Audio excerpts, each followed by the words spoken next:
From the Cronkite studios in downtown Phoenix, this is Cronkite News. Hello and welcome to this Cronkite News special. I'm Kevin Thompson. Thank you for joining us. Tonight we highlight some of our coverage of Arizona's public lands, from the celebration of our own wonder of the world, the Grand Canyon, to the fight over the future of development and urbanization in these protected spaces. We hope you stay with us for this compilation of reports focused on the policy decisions and the sustainability efforts related to our public lands. It was just a few weeks ago that a House committee was considering Arizona Congressman Raul Grijalva's bill to ban uranium mining on 1 million acres near the Grand Canyon. That committee was back at it today, pushing back on a Trump administration plan to expedite uranium mining, as Julian Pardas reports from our Washington bureau. Today's hearing by the House Natural Resource Committee asked the question, is uranium critical to national security? The administration says it is, but opponents say the need does not outweigh the damage uranium mining leaves in its wake. Tommy Rock opposes uranium mining in his role as an environmental scientist, but he is also a Navajo who knows friends and family members who he said died because of uranium-caused illnesses. He says there's no call for new mining when decades of old mines have yet to be cleaned up.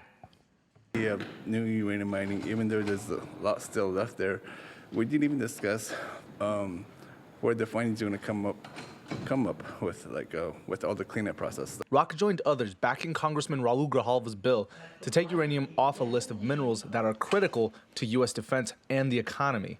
The U.S. has enough uranium to meet its needs, they say, and friendly foreign sources in Australia and Canada if needed. But William Schneider of the Hudson Institute disagrees. Russia and Kazakhstan may be trying to dominate the global market for uranium, that absent the federal government taking notice of this, it's likely to drive the uranium production entirely out of the United States. Schneider testified that nuclear power leaves almost zero carbon footprint. And with Russia and China developing new nuclear weapons, he said the future is too uncertain for the U.S. to turn its back on domestic uranium. The idea that we would, by regulatory changes, allow the United States to drop out of the uranium mining business is not constructive.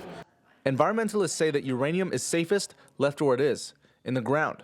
The point is that there's 15,000 abandoned uranium mines out there, and we're only focusing on 500 to be abandoned uranium mines on Navajo Nation. Despite Schneider's concerns about military uses, one witness says the U.S. already has more than 585 tons of highly enriched uranium, enough for more than 23,000 nuclear weapons. In Washington, Julian Pardas, Cronkite News. We're taking a look at efforts to protect the land, as well as how two women are celebrating the birthday in a unique way. But first, Jody Guerrero explains just what a visit means to the park for those who see its majesty in person. At 227 miles long, the Grand Canyon has been a must-see destination, inspiring people from all over the world to see the canyon with their own eyes. I walked up and opened my eyes and it was breathtaking. It's wild to think that we didn't create this, that this is something that was created out of nature, and it was breathtaking. It was magical. Roger Clark is the program director for the nonprofit conservation organization, the Grand Canyon Trust. He recommends that visitors try something new and go below the rim of the canyon. Just 100 yards down the trail and you'll begin to see things you couldn't even imagine. Nearly 100,000 visitors do venture into the canyon and stay the night below the rim. That's according to recent numbers from the park. At the Grand Canyon, Jody Guerrero, Cronkite News.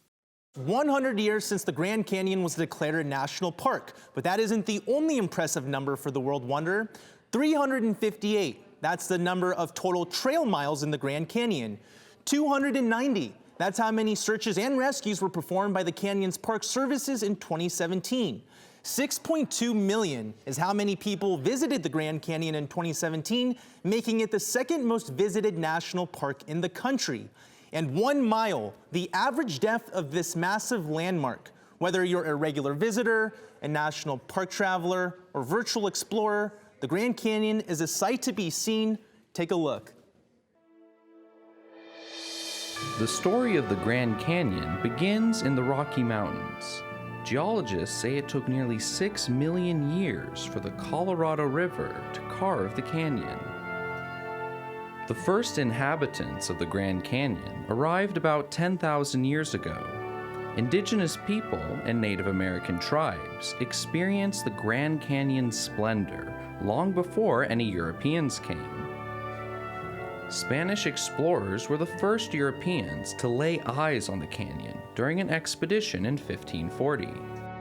Major John Wesley Powell and his team in 1869 were the first to successfully take wooden boats down the Colorado River and through the canyon. Powell and his team were the first to call the natural wonder the Grand Canyon. President Theodore Roosevelt saw the canyon for the first time in 1903. Roosevelt initially declared the land the Grand Canyon Game Preserve. President Woodrow Wilson proclaimed it a U.S. national park in 1919. More than 37,000 people visited that first year. Architects and builders responded, constructing bridges, viewpoints, and Grand Canyon Village. Park rangers served as guides and caretakers, trying to keep visitors safe while protecting the park. Polly Petraw was among them. In 1929, she became the first female ranger at the Grand Canyon. Visitors raft through the canyon, hike along more than 100 miles of trails, or ride mules to the canyon floor. Others simply enjoy the vistas from the park's many breathtaking overlooks. 100 years later, the Grand Canyon remains a wonder.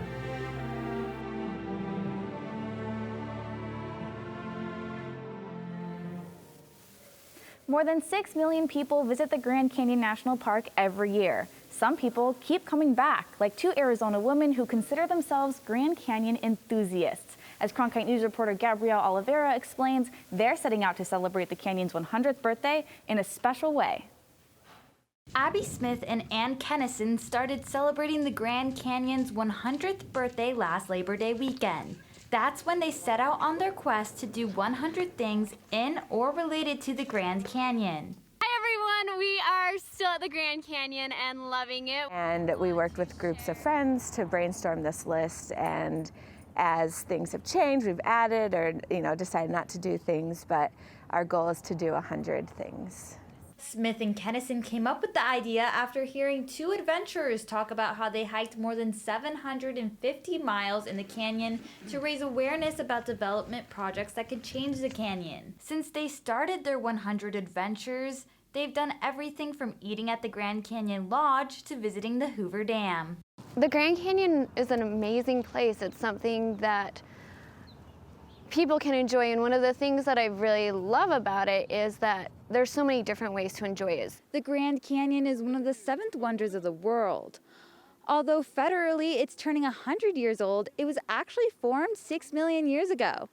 And with millions of visitors annually, sustaining it could be a grand challenge. I think one of the, something that a lot of visitors don't realize is that, they think I'm one of 6.2 million, but every one of those actions has an influence in the park and has an impact. Vanessa Sehow at the Grand Canyon National Park says they're making a push for sustainability to celebrate the park's birthday. One goal is have 0 landfill waste in the next 2 years and keep encouraging visitors to pack out their trash.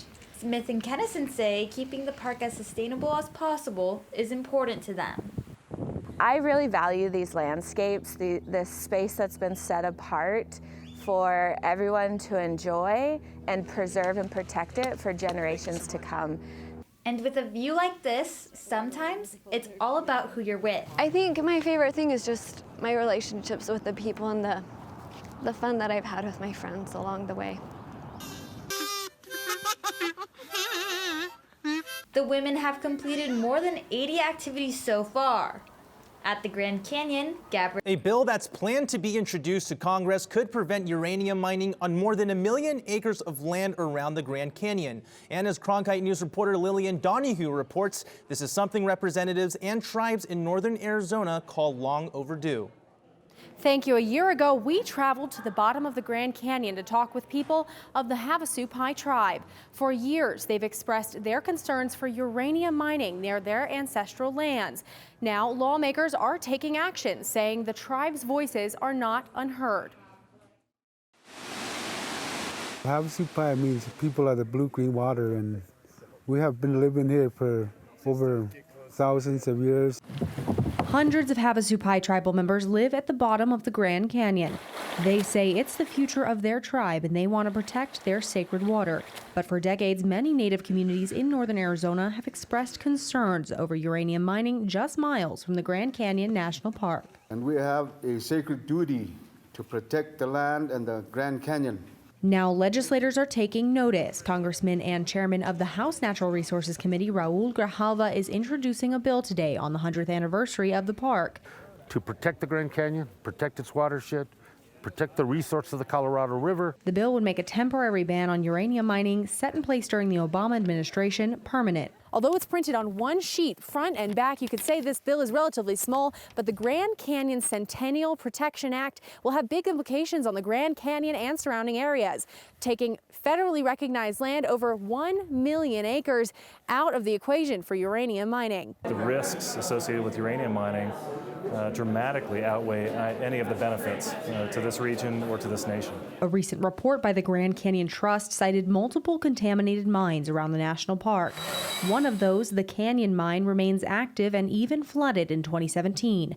The mine's parent company, Energy Fuels, had to remove more than 1 million gallons of tainted water from the area. The legacy of contamination associated with uranium mining is tragic. However, Arizona's 4th Congressional District Representative Paul Gosar released a statement calling the permanent ban on uranium mining a misguided quest that would, quote, undermine American energy security. Because it's a cause. Despite past preservation attempts in the Grand Canyon, Representative Grijalva says he's confident and has a message for his colleagues on Capitol Hill. To think of the Grand Canyon not in terms of a piece of federal land that they should open up as a commodity for drilling, for mining, and for extraction. They should think of it as a treasure that they need to comfort and take care of.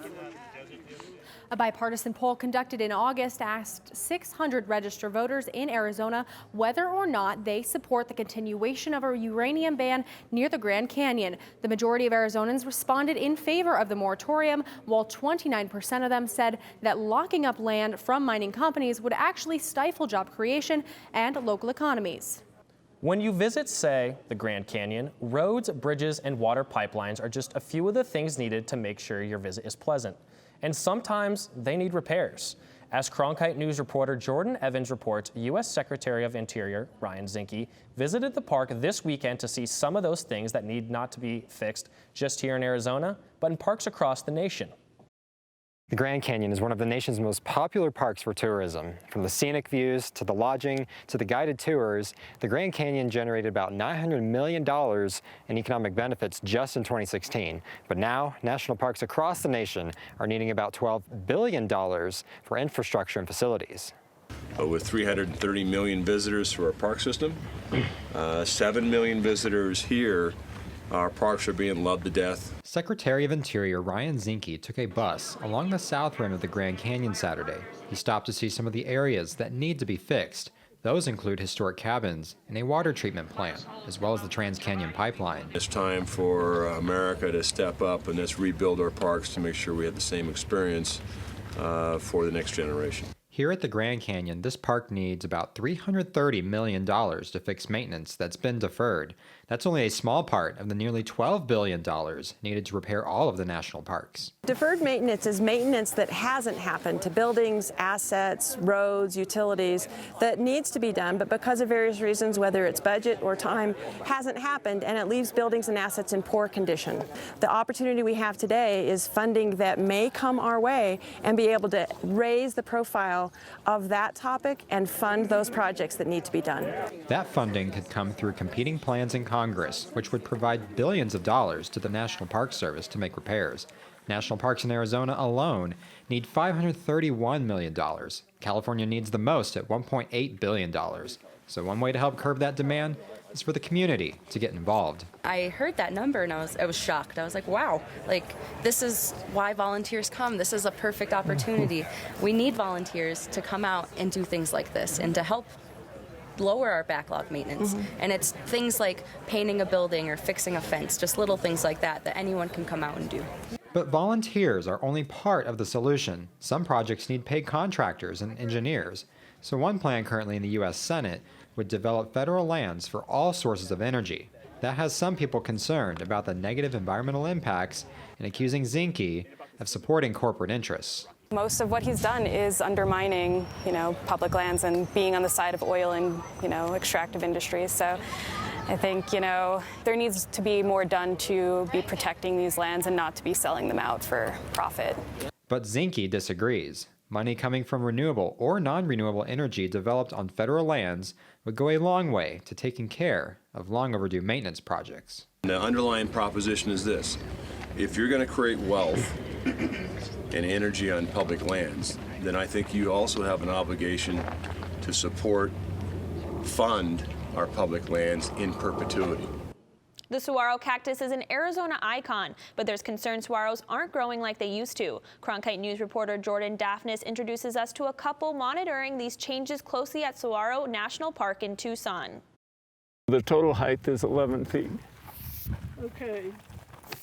Every year, Tom Oram and Nancy Ferguson measure the height of each of the 600 saguaros in a 60-acre plot at Saguaro National Park. Wow.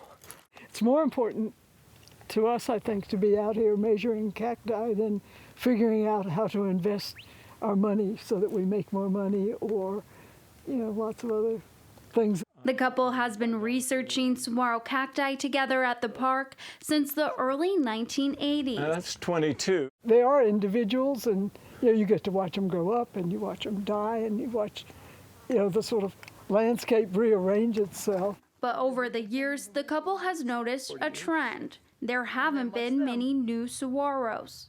From 1993 to 2016, they only found 3 young saguaros in the eastern part of the park. We think saguaros don't require just a single rainy season, that they need rain one summer to get going, they need rain that winter to survive the winter, and then they probably also need a second rainy season to really get established. Biologists say drought and rising temperatures could be to blame. They can't store water when they're little, so they need to have kind of wet soil for the first couple of years. Don Swan, a biologist for Saguaro National Park, authored a study this year that shows climate change is affecting saguaros in the park. Some of our biggest concern does have to do with the survival of the young saguaros, with higher temperatures and longer dry periods being a potential for the future. A recent national study found that the temperature in Saguaro National Park has increased around 2 degrees Fahrenheit between 1950 and 2010. Osvaldo Sala, a professor at Arizona State University, studies how arid ecosystems respond to climate change. He says it may be too soon to tell exactly what the consequences of climate change will be on the park. This is rapid change, and the way to cope with change is to understand change and understand the impact on the different components of the ecosystem. So for now, Tom Oram and Nancy Ferguson plan to continue monitoring the saguaros, 12 feet.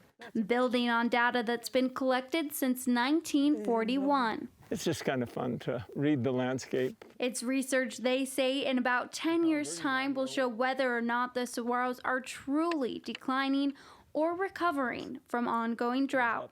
In Tucson, Jordan Daphnis, Cronkite News.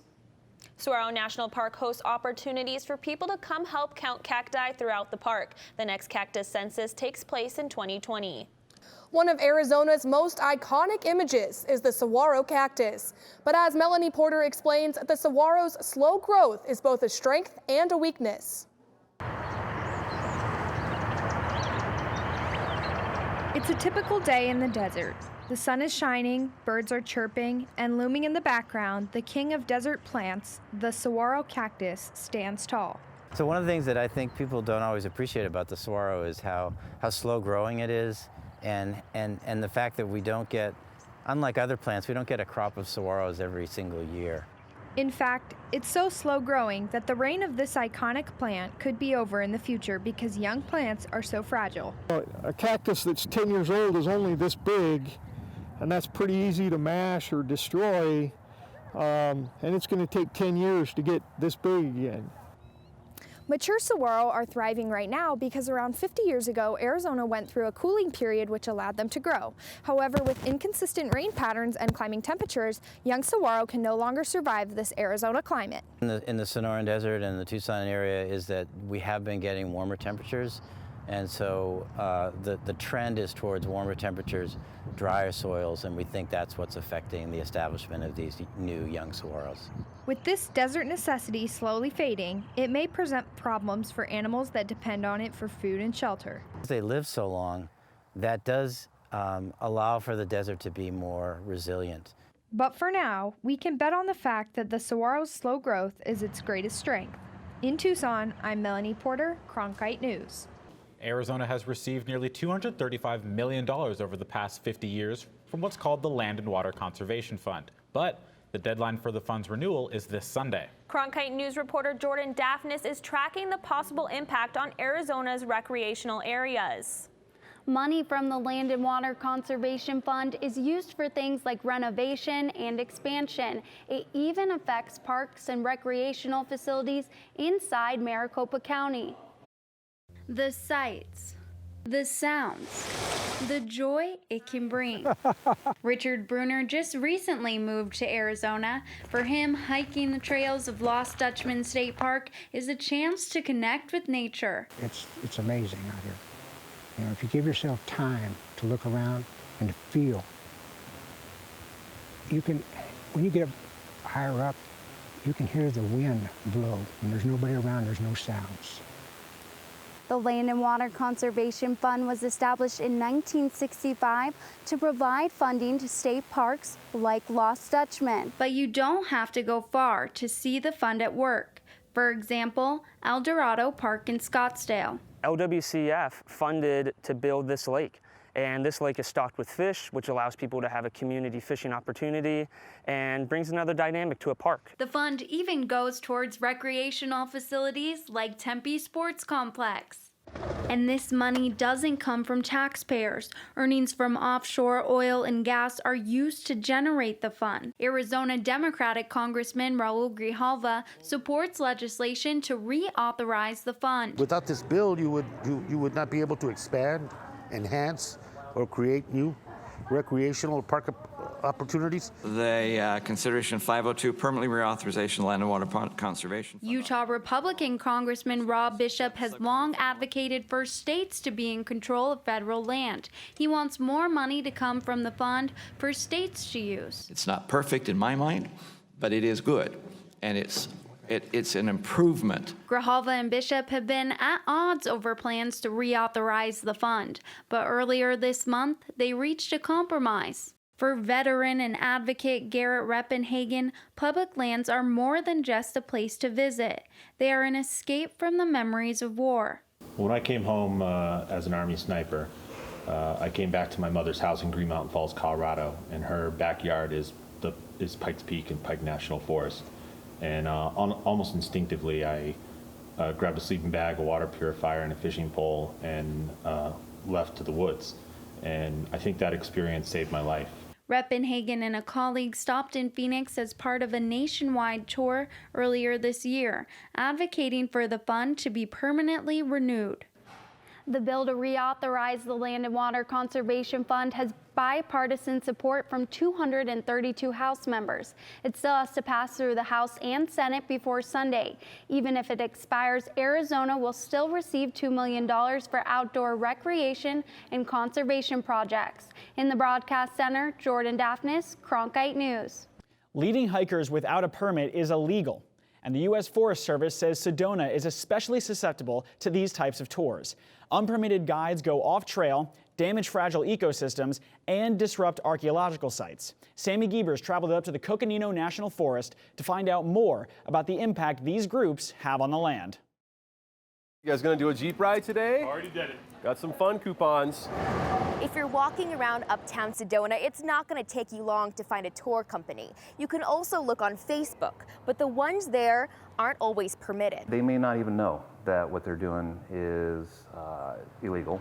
It's a problem throughout the U.S. Forest Service, but especially in Sedona, where there's an influx of tourists and miles of wilderness.